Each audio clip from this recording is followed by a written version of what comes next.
Good morning, YouTube family and friends. I had to wrote myself a note to tell a story, and I'm going to. But before I tell the story, uh, I want to talk to y'all for just a second and remind you to pray for Daniel. He goes in today. They close off the artery, and in the next 3 days, sometime or another, or if everything goes good after closing that artery off, they're going to be going in and taking out them tumors. So keep him in your prayers. It's appreciated.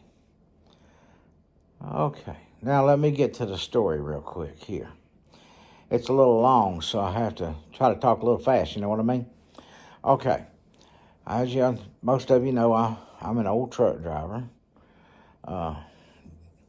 And years ago, when I started out, I had what they call a cab over truck. And back then, I had an old Cummins engine in it that everything run off belts, even the water pump. You know, the water pump worked off a belt. And if that belt broke, you had to stop real quick because your pump stopped, your diesel engine is heating up, okay? And heats up very fast. You can run your motor. Well, I was down south, and as far east as I could go, and I needed to go north, but I also needed to go west. And I was going to come home. So instead of taking the interstate that I was on, which runs sort of parallel in a sense, both north and south, I decided to cut over from one interstate cross country to the other interstate, which took me directly straight on up home instead of going way off this way and then back. Knock out some miles, not have to drive so far. And I didn't mind the back roads. Well, I take these back roads and I'm going across there, and it's evening time, and I got out there and my water pump belt broke on me. And I usually had a spare one, but I didn't because I'd already used it and had never replaced it from the last time. And my fault. I could work on that old truck if I had to. Well, I looked down and the temperature was going up, and I thought, oh no, I heard that belt break. And I pulled over the side of the road. I found a place that had just enough room to get my truck and trailer off the road, and there was a culvert there where water run across underneath the road. A big ditch down there. An old cab over, you got a jack. I had a air jack on it, but you have to raise the cab up to get to the motor. You have to raise the whole truck up in the air. Well, I raised it up, and I was looking to see what I could do.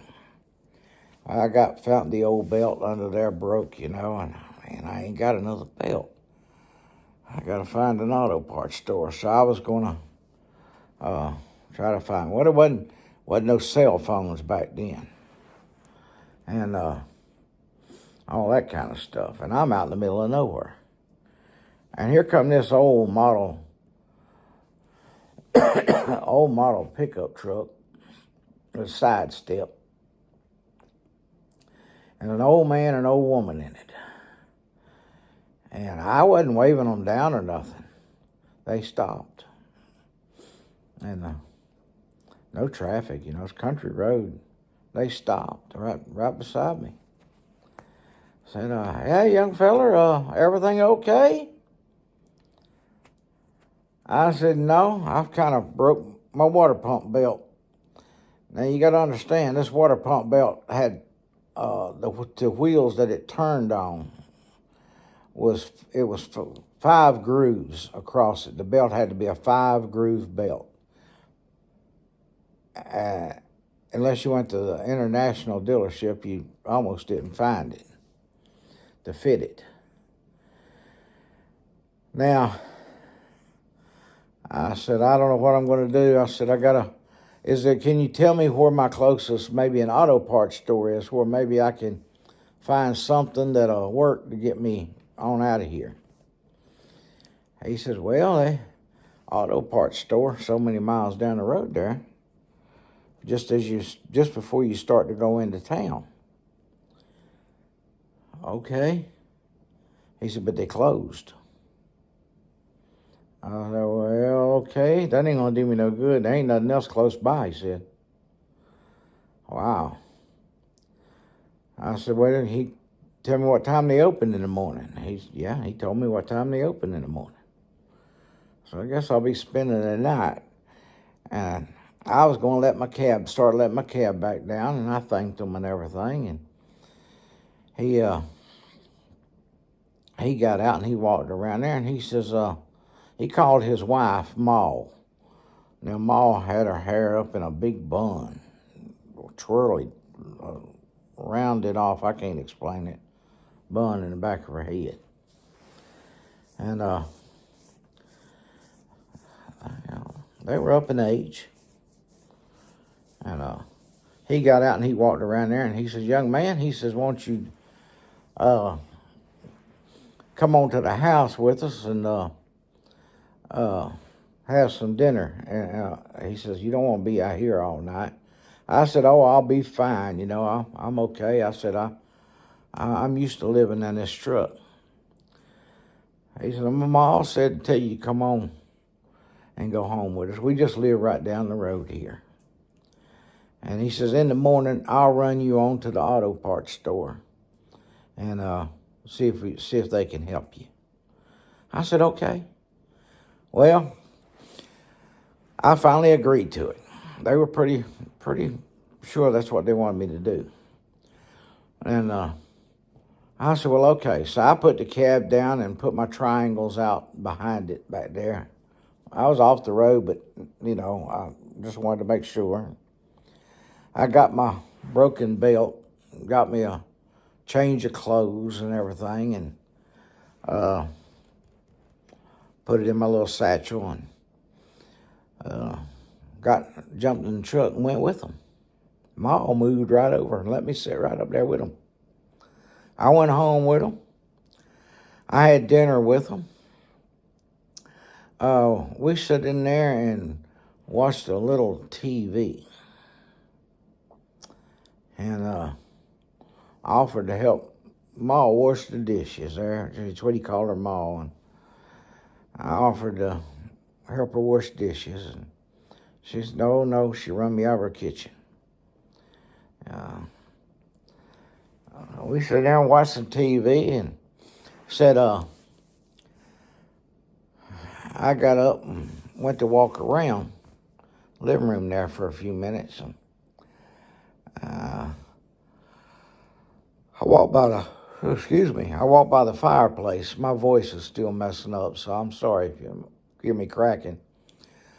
I went to walk by the fireplace, and up on the fireplace was a cross. And the cross was laying there and had a chain for put around your neck. And it was a little thin chain, but it was wrapped around and around and around the cross and just laying there. And I said something about it. It was a pretty cross. I said, that's a pretty cross you got there. Oh, and they said, that's our daughter's. In fact, you're going to sleep in her room tonight. I said, okay. Where's she at? She's off to college. And I thought, their daughter's off to college? I mean, now seriously, they were at least in their late 70s, 80s maybe, I don't know. They were old people. And that's not really that old, is it? And well, I said, okay. And got about bedtime there, and I said, well, so he said, now up top of the stairs there, her room's right there. That room is right there. Bathroom's at the end of the hall. So I went and, okay, he says, just help yourself, you know. You want to take a bath or something. So I went in there, got cleaned up, and went to bed. I closed the door. And later on that night, the door started to open. And I was like, you know, hello? Who is it? And it was a young lady. She said, oh, who have they brought home now? And I said, I'm a truck driver, broke down the road. Oh, well, okay. She said, this is my room, but I'll sleep on the couch tonight. I said, oh, no, I don't want to put nobody out. I'll go down there and sit and sleep on the couch or something. No. So I got on up anyway, and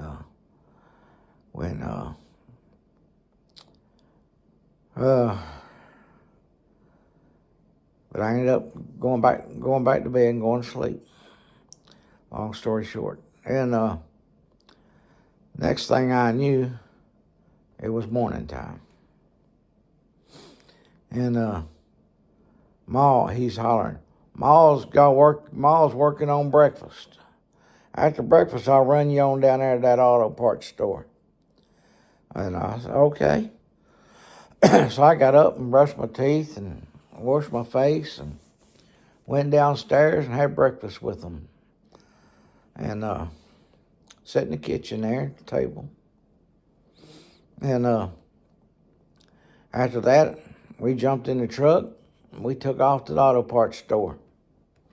I took my bag of stuff with me and my little night satchel, and, I use for showers and stuff at truck stops, and carried it with me and carried my broken belt. Well, I didn't think they'd have a belt that would fit, and sure enough, they didn't. But they did have some 4-groove belts. And I said, well, let's put a piece of tape on this belt and see if we can find one that size. And that's what we did. We found one at close. I said, well, I got some adjustment room so I can adjust it.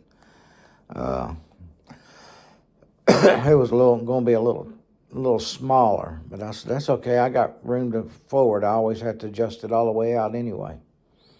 And so I got that belt, and what I was going to do was line it up with the 4 grooves in the front of the pulley on both pulleys. And I went out. Now he didn't go in with me. He just parked out there, and I went. He said he'd wait right there. He run me back to my truck. So I go back to the truck, and I start jacking the cab up. And he's watching that cab go up, and he says, that's something else right there now.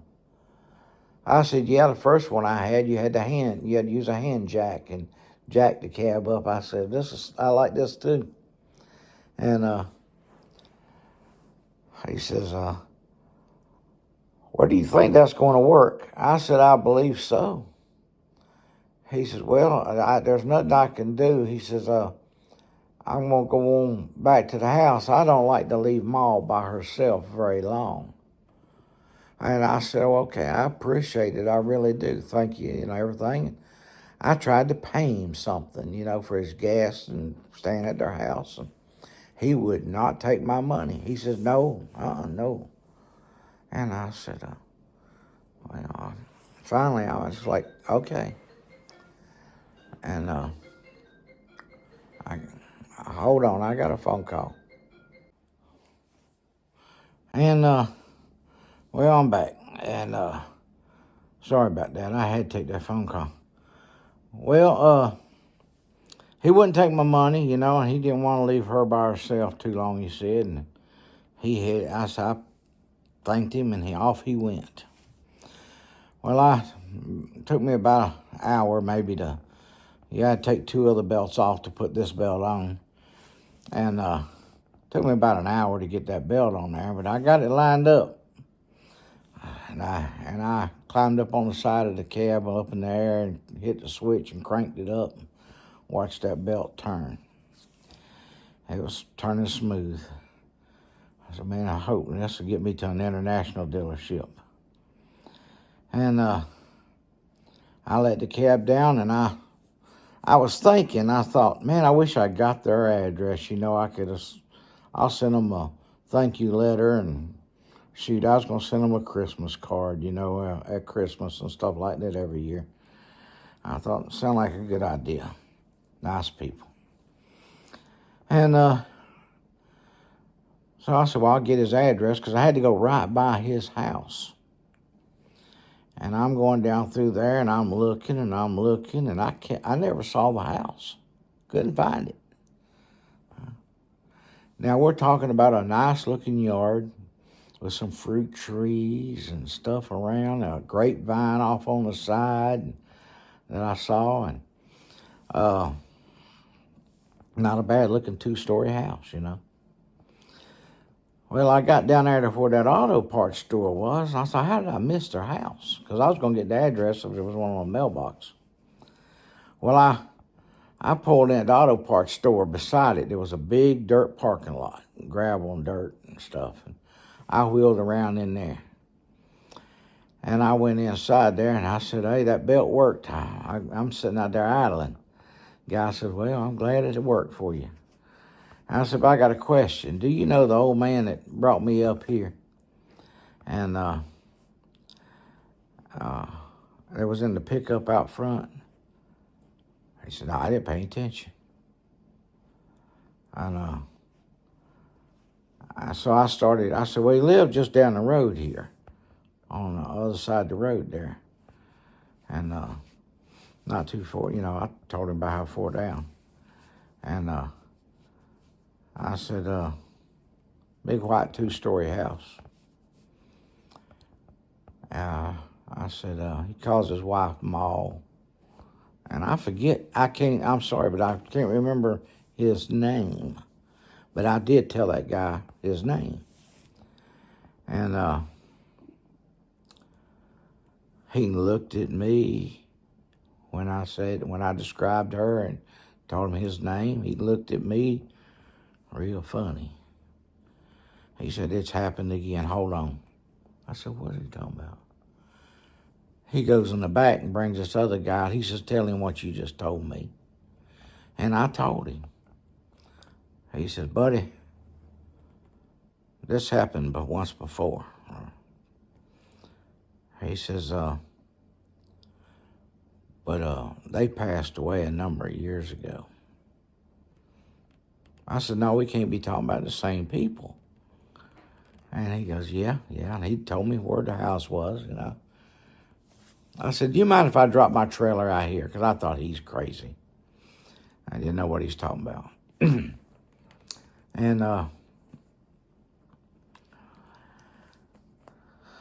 I said, do you mind if I drop my trailer next door here in this lot and so I can bobtail back down there?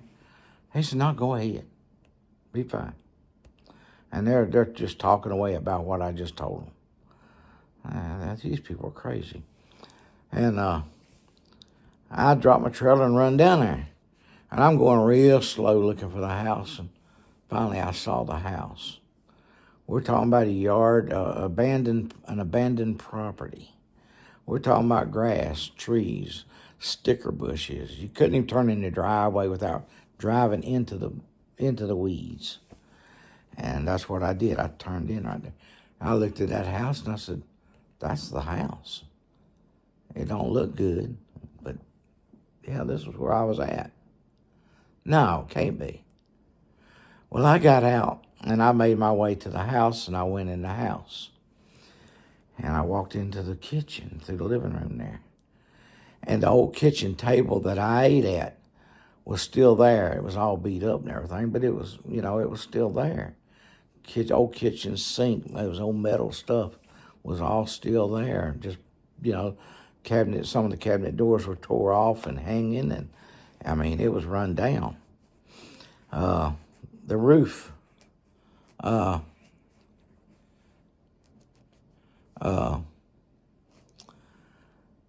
was places, water had run in from the roof and caved in places and from upstairs. And it was a mess downstairs.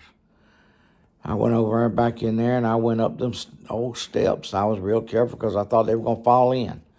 I got up there, and I walked down there, and sure enough, there was that bathroom at the end of the hall. Old rotten-looking place. I opened the bedroom door. It was closed. It was jammed like the wood had swollen, and I popped it open enough. And there was an old spring. Pretty much all left of the mattress was spring. Yeah. Man, this is crazy. I'm getting the heebie-jeebies a little bit now. I go back down the steps. I'm still not convinced that I'm at the right place, but I know I am. Went back downstairs, and I'm walking around looking, and I walked by the fireplace. And there on the mantle, where I told you I saw that cross laying up there with the chain wrapped around it, it wasn't there. But the silhouette of a cross in the dirt was there. Okay. I got on out of there then. I knew. I'm like, I'm out of here. I got back to my truck, and I went back, and them guys in there at the auto parts store told me, he said, yeah, they both died back so many miles up the road here. There's a culvert. They drove off into that culvert, and the truck turned upside down, and nobody found them for a few days. And that's where they passed away at, right where I broke down. I was like, holy cow. Well, anyway, I couldn't tell that story for a long time. And, well, somebody's calling me again, but I'm not going to answer it. I know who that is. I'll call him back in a minute.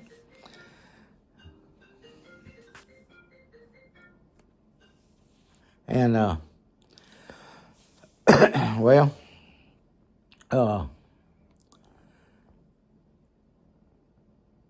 I couldn't tell that story for a long time because I thought people think I was crazy. But I did. That's basically the story right there. I cut it a little short on a few things, but that's basically the story of what happened. I don't know. Tell me I dreamed it if you want to.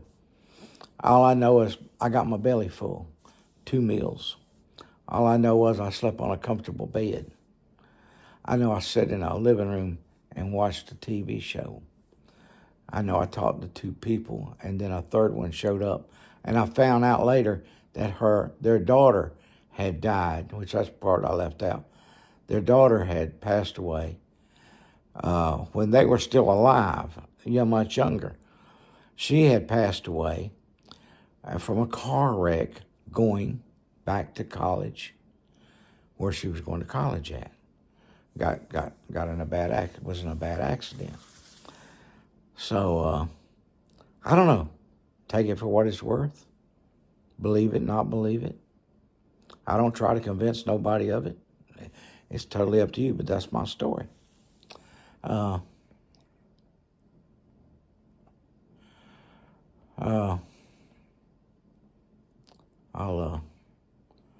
I'll get back with you later with my other video, but that's my story. I'm going to go ahead and post this.